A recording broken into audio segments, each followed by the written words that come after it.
Olá! Hoje a gente vai conversar sobre os Estados Unidos na década de 20, beleza? De 1920 até a famosa crise de 29.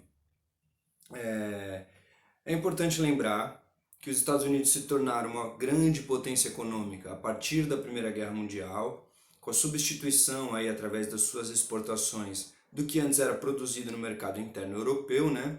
De modo que os países europeus acabaram ficando com uma grande dívida em relação aos Estados Unidos e também fortalecendo e justificando o investimento industrial, né? A mecanização tanto da indústria própria quanto da agricultura, porque existia uma demanda aí do ponto de vista de exportação. Outro aspecto que é importante lembrar também são tanto as características da colonização dos Estados Unidos quanto da sua independência. O norte dos Estados Unidos, vocês lembram disso? Por causa de uma questão de que o clima no planeta Terra ele tem uma derivação, ele tem a sua característica determinada latitudinalmente, ou seja, se você está numa mesma linha em relação à linha do Equador, se você está numa mesma linha latitudinal, você tem o mesmo clima. Então, o norte dos Estados Unidos ele não tinha muito o que produzir de diferente da Inglaterra, que era a sua metrópole.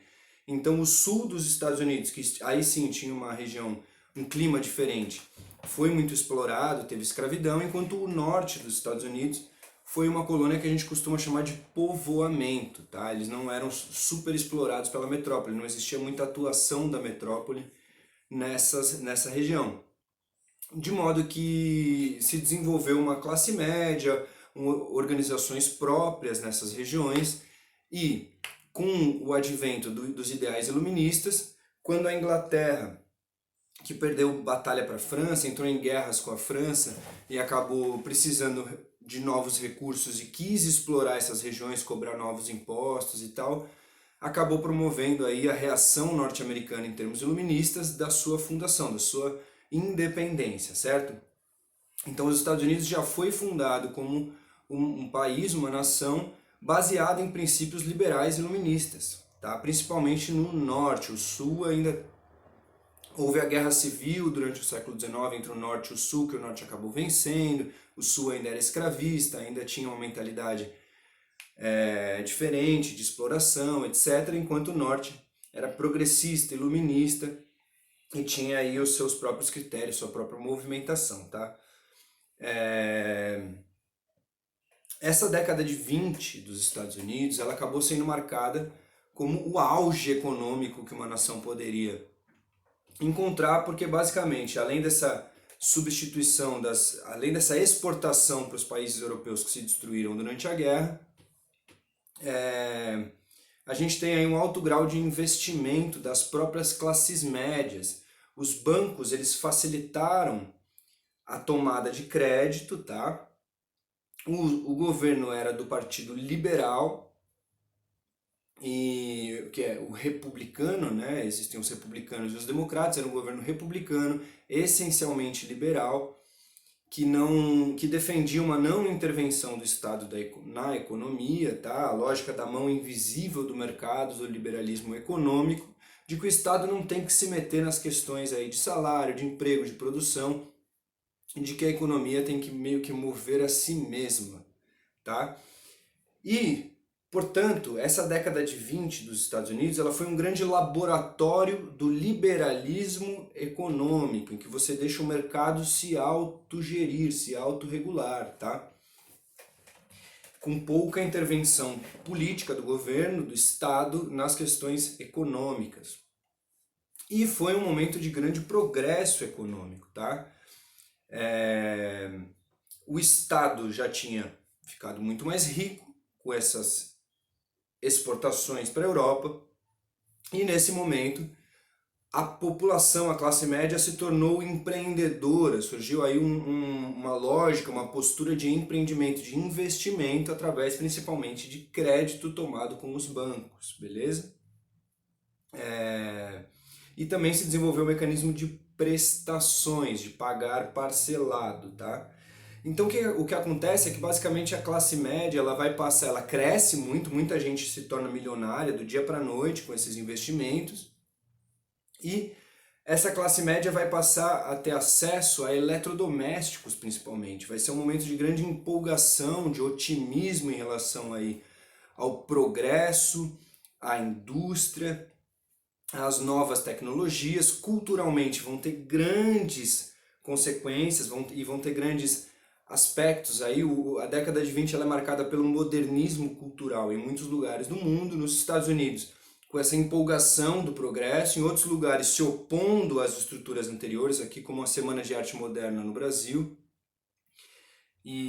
Mas lá, particularmente, então existia esse espírito de otimismo, de ânimo, de progresso. Surgiu o jazz, as pessoas iam para as ruas, tinham os bares, as festas dessa nova classe média, dessa grande classe média. E também, tecnicamente, com o desenvolvimento do cinema, também se desenvolveu um amplo aspecto cultural aí, comportamental das pessoas. Do ponto de vista da industrialização, a gente destaca o Fordismo, tá? A partir do Henry Ford, que desenvolveu essa marca que a gente conhece até hoje de carros, e ele desenvolveu, que ficou conhecido como Fordismo, a linha de produção, uma lógica de uma corrente, de uma cadeia de produção com os operários com funções muito bem determinadas, um cara que só põe a tampa, um que só aperta parafuso, um que só encaixa uma peça do motor e por aí vai. De modo que de uma produção já industrial que durava em torno de 12 horas, o Fordismo vai conseguir tirar um carro da fábrica a cada 24 segundos. É realmente revolucionário do ponto de vista da velocidade e da queda dos preços na produção industrial, tá? O Fordismo, tá? Então essa população ela está muito otimista, ela está lembrando que os Estados Unidos fizeram um experimento da lei seca, eles proibiram o álcool, tá? Consumo de bebidas alcoólicas, e isso gera uma série de máfias aí que vão produzir essas bebidas, gera uma série de atitudes dessa juventude moderna e confrontando os princípios moralistas, religiosos, da tradição europeia herdada aí pelos Estados Unidos, e principalmente do ponto de vista das mulheres. Muitas mulheres vão passar a usar saias curtas, cabelos curtos, vão beber, e isso é um fenômeno interessante culturalmente, uma certa histeria coletiva nas classes médias, aí, nos seus bailes, nas suas danças, no seu consumo de tabaco, de álcool, que era proibido, tá? Então é um momento aí de grande otimismo e de muito investimento, muita gente chegando até os bancos, pegando dinheiro emprestado, crédito, né? E financiando empreendimentos, beleza? A indústria automobilística é a que vai mais se destacar, tá? Principalmente a partir do Ford. E com isso vai ter um aumento também muito grande da influência do petróleo, da exploração do petróleo, do interesse sobre o petróleo e do papel do petróleo nas nossas vidas. Nas nossas não, porque a gente não estava vivo, né? Mas na vida cotidiana, tá? Esse modernismo cultural, essas mulheres de saias curtas, cabelos curtos, bebendo, dançando publicamente, esse modernismo cultural do jazz, das artes, ele vai causar uma reação conservadora muito forte, principalmente religiosa. No sul, que competindo aí com a mecanização do norte, o sul sendo uma região mais agrícola, não vai conviver tanto com essa questão do progresso e do otimismo cultural, vão ter muitas reações aí de ódio e inclusive de perseguição. É nesse momento que surge a Ku Klux Klan, que vocês já devem ter visto, aqueles caras com aqueles chapéus brancos cobrindo o rosto, porque basicamente eles perseguiam judeus, estrangeiros e principalmente negros, tá, que tinham sido libertos no sul após a guerra civil entre norte e sul dos Estados Unidos. Então também existe uma reação conservadora do que a gente chama de supremacistas brancos, aqueles que defendem a superioridade do branco e que querem parar esse avanço cultural, tanto dos próprios brancos, mas numa perspectiva religiosa que julga moralmente essas atitudes de quem vai para os bailes de saia e dança e fuma e bebe e vai para os cinemas. O cinema, inclusive, tem um fenômeno muito interessante, porque é onde surge o Charles Chaplin e ele vai produzir, dirigir os próprios filmes, ele vai dar uma quebrada aí nesses magnatas do cinema que estavam ficando podres de ricos, e o Chaplin ele vai ser um grande artista porque ele vai se produzir, vai se dirigir, tá? Ele vai virar um ícone cultural nesse momento já, tá? Então lembrando, essas classes médias, que tanto trabalhadoras quanto empreendedoras estão muito empolgadas, estão consumindo eletrodomésticos como máquina de lavar, geladeira, aspirador de pó. Os mais ricos estão tendo rádio, surge o gramofone que toca música, e com isso surge a era da publicidade, tá? Dessa publicidade em massa, de massas, né? E também dessas produções cinematográficas, desses programas de rádio aí também, que vão ditando aí essa linguagem cultural, tá? Esse momento histórico dos Estados Unidos é o que desencadeia o chamado American Way of Life, a forma americana de se viver, esse padrão cultural que vai se expandir para o mundo, vai ser imitado por outras, imitado e exportado também pelos Estados Unidos para outros lugares, tá? Só que o que acontece? Como a lógica era uma lógica do liberalismo econômico, de que o Estado não deve interferir na economia, foi um fenômeno orgânico. As pessoas foram investindo, gastando, se endividando, porque a coisa estava fluindo, uma hora paga. Só que uma hora a conta chegou, tá bom? A gente costuma falar da crise em 1929, mas na verdade ela começa em 24, a crise social e econômica mesmo, ela começa antes. Porque o que acontece? Com a mecanização, a industrialização, você tem um aumento muito grande da produção, certo? Portanto, você tem mais produtos disponíveis, você tem um aumento da oferta de produtos. E como todo mundo já tinha consumido muito também, a maioria das pessoas já tinham comprado aquelas coisas que elas precisavam, já tinham suas geladeiras, o que quer que fosse. O carro era o grande ícone aí do modernismo, né, também.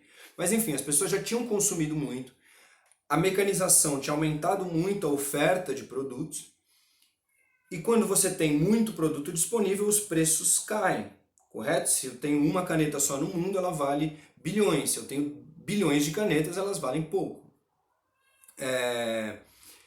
E também houve essa queda no consumo, porque as pessoas basicamente já tinham comprado o que elas precisavam.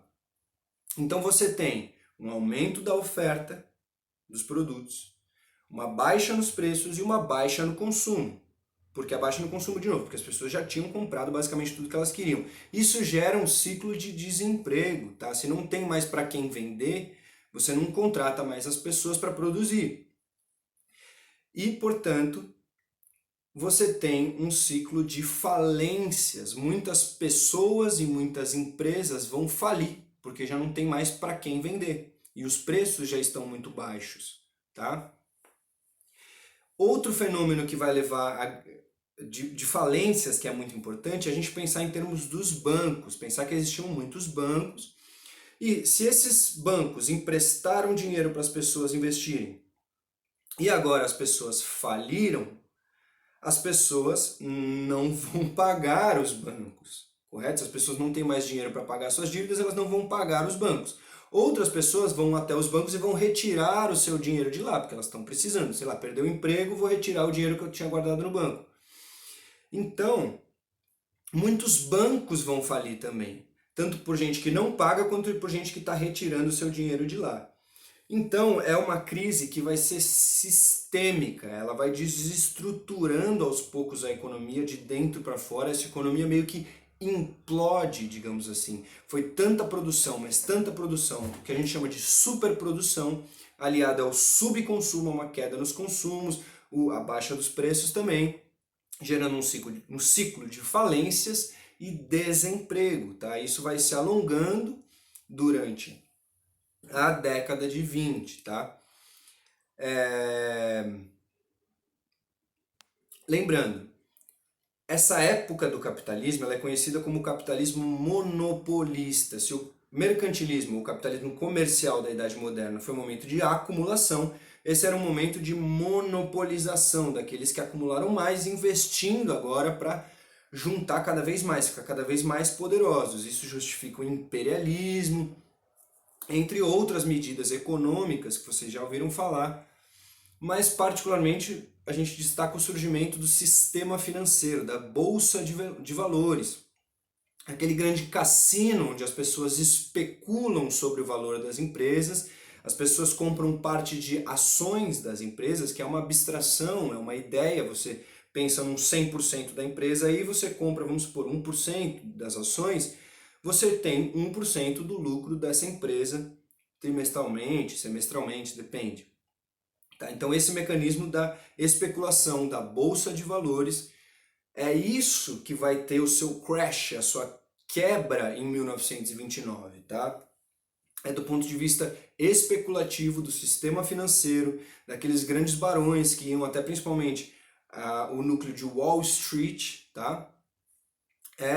Quando a gente fala da crise de 29, a gente está falando do momento em que essa bolha econômica que ia implodindo de dentro para fora explode do ponto de vista especulativo também. As pessoas percebem que as coisas já não têm mais valor, vendem desesperadamente, mas já nada vale mais nada, basicamente.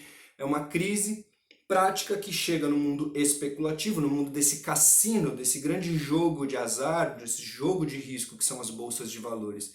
Até hoje, e é isso que leva, isso é a crise de 29, isso que a gente estava descrevendo antes, é a desestruturação desse otimismo, desse progresso econômico. Em 29 é o momento em que essa bolha estoura do ponto de vista das bolsas de valores, beleza? Internacionalmente, isso tem uma consequência muito grande, tá? Porque a gente tem que sempre pensar no capitalismo como uma rede, como uma teia. Não existe isoladamente os Estados Unidos aqui, Inglaterra aqui, uma empresa aqui, outra ali. Tudo isso é articulado, é um grande sistema. A lógica de sistema é a de que está tudo integrado, uma coisa não existe sem a outra. Então essa explosão norte-americana vai ter consequências numa sociedade europeia, por exemplo, que estava se reafirmando, que estava se reestruturando. Inclusive, essa reestruturação europeia foi uma das razões dos Estados Unidos pararem de receber dinheiro estrangeiro, tá? Então, essa economia europeia que estava se reestruturando, depois a gente vai pensar e vai estudar a Europa nesse mesmo período do pós-guerra, mas a crise de 29 vai chegar em cheio, vai pegar em cheio a sociedade europeia, aliás, a sociedade mundial, tá? Essa desestruturação desses tecidos capitalistas de mercado, dessa rede comercial que caracteriza o capitalismo, tá bom? Gerando aí um grande ciclo de crise e desemprego no mundo inteiro, basicamente, tá? Porque os Estados Unidos, eles eram o grande motor do capitalismo aí nessa década de 20, e com a sua implosão e posterior explosão aí no sistema financeiro, essa crise vai chegar no mundo. Só lembrando, tá, que assim como os Estados Unidos aprenderam uma lição muito importante com a Primeira Guerra Mundial, que é a crise, o caos, a guerra, ela é um grande potencial de acúmulo de riquezas e de poder, e isso continua valendo até hoje, tá? Os Estados Unidos aprenderam essa lição, da qual eles nunca esqueceram, com a quebra, com a crise, com a falência de pequenas, médias e médio-grande empresas. O que acontece? As enormes, as grandes que sobrevivem, elas vão basicamente incorporar. Você lembra das ações? Quando uma empresa é capaz de comprar outra empresa, uma empresa é uma pessoa jurídica que pode ter empréstimos, que pode contratar, demitir pessoas. A gente pensa aí então nessas pessoas jurídicas, nessas enormes empresas. Com a quebra e a desestruturação da maioria, as poucas que sobraram foram aglomeradas. Então as grandes ficaram ainda maiores, as enormes ficaram gigantes, tá? Foi um momento aí de crise para a maioria e de uma concentração de poder e de riquezas muito grande também para quem sobreviveu e para quem estava no topo da pirâmide desse sistema, tá? Bom, a gente acaba aqui essa questão da crise, desse processo, desse grande laboratório do liberalismo econômico, em que o Estado não intervém na economia, tá? E nesse momento a população dos Estados Unidos vai se ver obrigada a dar uma guinada para um outro lado e vai eleger um político do Partido Democrata, o Roosevelt, tá bom? O Theodore Roosevelt. E ele vai estabelecer o que ficou conhecido como o New Deal, o novo acordo, em que o Estado vai passar a intervir mais sobre a economia. Beleza? O que isso significa? O Estado vai vai regular mais essa questão dos empréstimos, do limite dos empréstimos. As pessoas vão passar a fiscalizar antes. Você tem como pagar esses empréstimos que você está pegando?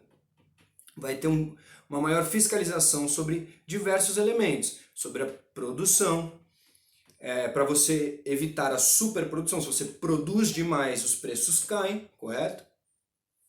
Vai ter um controle sobre os preços, um controle sobre os salários e principalmente o estímulo de grandes obras públicas, o desenvolvimento de órgãos estatais, de uma burocracia estatal responsável por mover a economia a partir do governo, a partir da estrutura do Estado, tá bom? Principalmente com grandes obras públicas, construções de rodovias, hidrelétricas, indústrias, tá? Então, isso tanto vai criar novas bases de emprego, com novas indústrias, como também cria emprego do ponto de vista da mão de obra de quem constrói esses investimentos, tá? E também lembrando que é um momento em que se instaura e se reforça as leis trabalhistas. Se você tem uma grande massa de desempregados e de pessoas que estão sendo exploradas nos trabalhos, como sempre foram nas indústrias, esse cenário vocês já conhecem, e você tem uma instabilidade social muito grande, muita gente que era classe média ficando pobre, miserável, a linha tênue aí entre a classe média e a miséria é ter um emprego, né, basicamente. É muito diferente. A classe média ela não está no meio entre a burguesia e a pobreza. Ela está muito mais próxima da pobreza do que de fato de ser um mega empreendedor, correto? Então, para evitar e para controlar, regular a economia e também para evitar movimentos rebeldes e inspirações de esquerda, socialistas, etc., vai ser implementado um conjunto de leis trabalhistas amenizando as condições de trabalho, imprimindo um salário mínimo, uma jornada máxima de trabalho, idade mínima. Beleza? Esse New Deal, essa lógica do Estado garantir e proteger os cidadãos, ele veio da influência de um indivíduo chamado John Maynard Keynes, é o keynesianismo, e a lógica de um estado de bem-estar social, em inglês welfare state. É uma lógica de uma economia capitalista com um estado que media essas relações. A relação ela não é diretamente ali entre o empregado e o patrão, existe um estado que define leis trabalhistas, tá? É o estado de bem-estar social, você tentar garantir o conforto, a segurança, a saúde das pessoas na medida do possível, e isso vai ser muito eficiente, vai ser, inclusive da perspectiva capitalista, da perspectiva do poder dos estados e das grandes empresas, vai ser até mais eficiente do que esse liberalismo econômico, do que desse laissez-faire, desse deixa ser, deixa fazer, que era inspirado no iluminismo, no liberalismo econômico. Então, a Europa e os Estados Unidos, a Europa vai ter o seu próprio processo, a gente vai ver isso, vai ter a Segunda Guerra Mundial, o fascismo, vai ter diversos processos aí, esse questionamento, essa percepção de que o liberalismo é uma furada, ele permite, ele está muito sujeito ao erro, digamos assim, que vai levar a diversos movimentos, a radicalização da Europa em diversos aspectos, mas isso a gente vai ver em um outro momento. Só para concluir agora, então, o welfare state, o estado de bem-estar social, o estado que investe e protege a economia, intervém na economia, interfere na economia, vai levar os Estados Unidos a se fortalecer ainda mais e outras nações europeias, principalmente depois da Segunda Guerra Mundial, tá? Mas basicamente, então, resumindo aqui, só para fechar, os Estados Unidos num momento de grande progresso econômico, modernismo cultural, de libertação do comportamento das mulheres e de festas, da música, das danças, do cinema, um ânimo, uma sensação otimista de um futuro maravilhoso, assim como foi a Belle Époque europeia ali no século XIX. A galera com máquina de lavar, geladeira, aspirador de pó. Pensa o quanto isso não facilita, não aumenta a qualidade de vida das pessoas, dá mais tempo livre. Os carros, tudo aquilo era muito empolgante para essa população, mas essa bolha estoura, todo mundo investe muito, ocorre uma superprodução, uma queda no consumo, uma queda nos preços, que leva a um ciclo de falências e desemprego, que no longo prazo chega nas bolsas de valores. Beleza? Em 1929, atingindo aí a economia global, gerando graves consequências aí, que vão inclusive estimular a ascensão do nazifascismo alemão. Beleza? A gente se vê ou se fala.